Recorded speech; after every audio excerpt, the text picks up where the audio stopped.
Hey guys, it's your girl Shalae. First of all, it feels so good to be back on your screens. If you've been wondering where I've been, I just returned back from my deployment and I appreciate y'all for being patient with me while I was away. And I'm excited to jump back in with you guys, okay? Because there's so much that's been going on. Now, before we jump into today's update, let's go ahead and be real for a minute, right? When your health is not where it should be, it's not just about your body, okay? It affects how you show up at work, how patient you are with your family, even how you feel about yourself. And a lot of us delay getting the help we need, not because we don't care, but because the insurance system, it is just way too much. From fine print to endless calls, codes, co-pays. This sounds like a whole nother language that we don't speak, right? And it makes people feel stuck. And I know because I've been there. That's why I want to put y'all onto something, okay? That's completely free. It's called Rose Insurance Checker. All you have to do is upload your insurance card, and in just a few days, Ro will send you a full report showing which GLP-1 medications are covered and whether you'll need prior authorization. Guys, this is so simple. Like, there's no paperwork, there's no waiting on hold, no guessing, and you don't even have to be a Ro member to use it. Almost half of the people who check with Ro, they find out that their insurance actually does cover these medications. And if you do move forward, Ro will connect you with a provider who walks you through the process as well. So you're not figuring it out alone. So if you ever felt stuck because of insurance, then guys, this is your chance to get some answers without paying a dime. Go to ro.co/Shalae. That is ro.co/Shalae to see if your insurance covers GLP-1s for free. Go to ro.co/safety for box warning and full safety information about GLP-1 medications. But y'all, let's go ahead and jump into these updates because so much has been going on in America. Oh my gosh. First thing that we have to jump into is the Social Security SSI cost of living adjustments that are likely to increase next year. Now, guys, the benefits are expected to rise between 2.6 and 2.7% starting in January. Some people are referring to this as the Trump bump, but we know it won't be announced officially until October on what the amount would be. But they're saying on average, most people should receive about a $54 a month increase.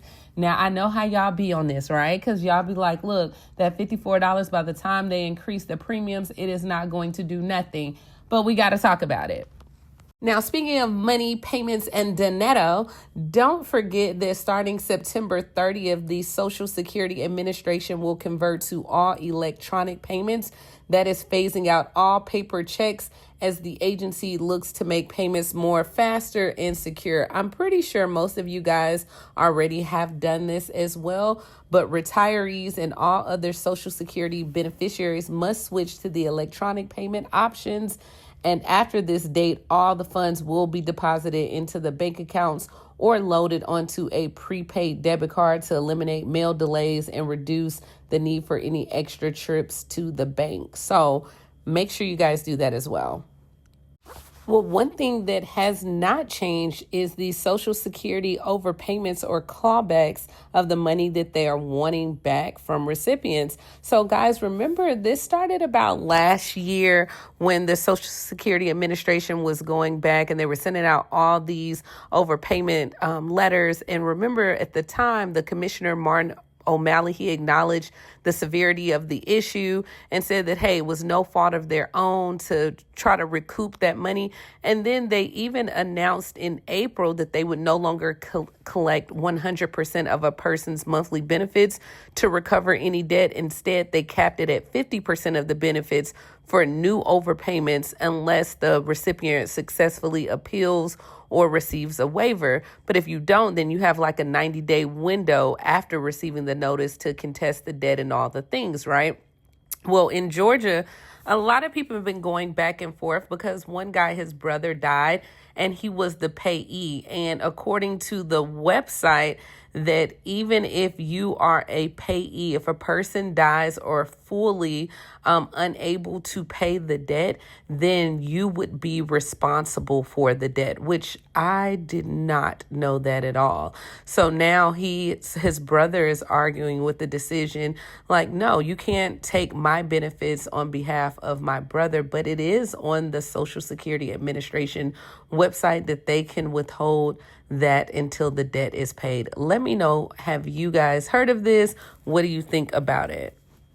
There's just a lot that's going on right now with Social Security. Remember last month, Bernie Sanders introduced the Keep Billionaires Out of Social Security Act. And pretty much what he was stating was that, hey, thousands of Social Security staff have lost their jobs. Seniors with disabilities are having a harder time getting the benefits that they earn. Field offices are being shut down. The 1-800 number is a mess. And he's like, by keeping these wealthiest men in the program, this is what makes us have so many issues. So with his bill that he introduced, it would prohibit further closures, relocations, as well as where people are able to actually speak with staff, increase funding to improve like customer service and reduce backlog. So also, he wanted to restore assistance program for people with disabilities to ensure that you can apply for benefits, as well as he wanted to remove the Doge authority over sensitive data as well. So let me know, what do you guys think about that? All right, guys, and for the last change, don't forget that your Social Security payments could be garnished if you owe student loan debt. So remember, the Department of Education, they had paused all federal student loan repayments in 2020 under the Trump administration. And then the government resumed collections back in May, which included garnishing pay. However, the government quickly came out and they said, nope, nope, nope. This is a temporary pause on garnishing Social Security payments. But temporary was the key word. So please be aware that the Department of Education is delaying offsets of these monthly benefits for a couple months and plans to resume sometime in the summer. That was according to the Department of Education. We're now in September, so those garnishments are likely to resume soon. They didn't say, but the recipients that are in default can expect the Department of Education to take 15% of their benefits off the top of your monthly payment. So, I mean, just be aware that this can happen. Nothing has been said, but remember, it was temporary. And this is what we have, guys, when it comes to the updates. Let me know which story resonated with you down below, as well as update and catch me up, okay? I haven't been in America. I need to know what's going on. Now, if you've ever felt stuck because of insurance, this is your chance to get some answers without paying a dime. Go to ro.co/Shalae. That's ro.co/Shalae to see if your insurance does cover GLP-1s for free. Go to ro.co/safety for box warning and full safety information about GLP-1 medications, as well as, welcome me back real good in the comments. I mean, I haven't seen you guys in like 7 or 8 months. You gotta show the love, okay? And this is all that we have. I will talk to you later, Gator. Bye, guys.